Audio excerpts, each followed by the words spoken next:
the biggest thing holding you back is mostly just you, and knowing yourself is the only way to really get it done.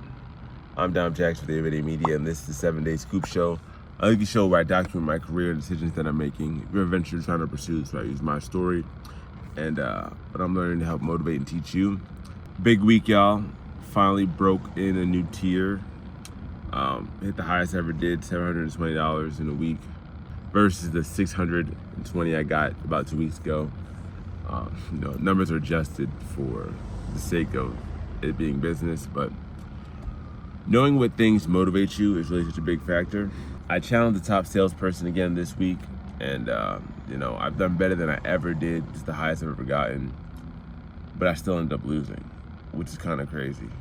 I was ahead for a while, and the last day he just went crazy and then beat me, and I was pissed. I was pissed, but doing this really helped me realize, motivation style for me is I very much need like a David and Goliath type thing. Like, I definitely want to be the David of my story and always try to take out the Goliath, because it motivates at me and brings out the best in me, and I have the numbers to prove that's possible.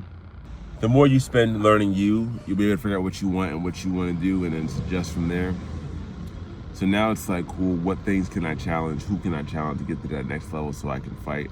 And, thinking about things from a perspective of training or perspective of, just evolution as a whole. You're going through that process of having of a diamond being created, going from a little piece of like whatever the hell it is to the pressure building it to making it a diamond. And that's the same thing I'm trying to do for myself and am doing for myself. So with you, if you're motivated by competition, challenge someone higher than you. If you are motivated more by stuff, put yourself in a spot where you're really uncomfortable, where you're constantly learning, constantly having to adjust. It is challenging while you're going through it, but also super important. Another very important thing that I want to tell a lot of people is that I think most people don't want to go through the process of change. Because usually, you never want to be where you are, or not everything is perfect. You'll have the one thing that you're doing. You have one thing that you're like, yeah, this is good. One thing that's kind of always almost there, and then one thing that's like, this is terrible. And then going after the thing that you think is the lowest at that point in time, and then trying to beat that and go through all the steps it takes to get there, is like what the evolution's about. How do you find a new version of you? And it's uncomfortable and it doesn't feel good a lot of the time. You're like, oh, I do this and that and that. But then you're there and it's like, you know what?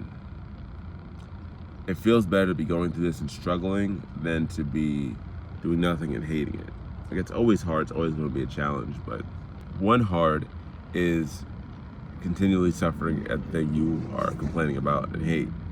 The other hard is the process of getting out of that situation, get to the next level. The choice is always yours, but as always, take it one step at a time and get there day by day.